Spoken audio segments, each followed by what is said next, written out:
আমরা যখন সুদ হিসাব করব তখন আমাদের কি কি ইম্পর্টেন্ট থাকছে? তিনটি জিনিস। এক হলো আমাদের আসল, সেটা কি যে আমরা কত টাকা রাখছি।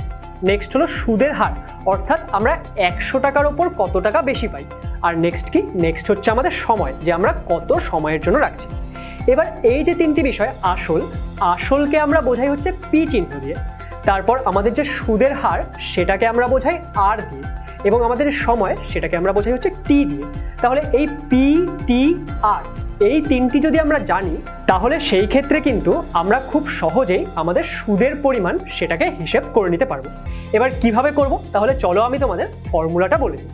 দেখো, আমরা যদি পি, টি, আর জানি তাহলে সেই ক্ষেত্রে আমাদের যে সরল সুদের পরিমাণ সেটাকে আমরা বোঝাই হলো এস আই দিয়ে। তাহলে এস আই সেটা ইকুয়াল টু হয়ে যাবে P into T into R by 100, অর্থাৎ S I equal to PTR by 100। এই ফর্মুলা দিয়ে কিন্তু আমরা সরল সুদের পরিমাণ এটাকে হিসাব করতে পারবো। সম্পূর্ণ ভিডিও দেখতে ডাউনলোড করো আচার্য অ্যাপ।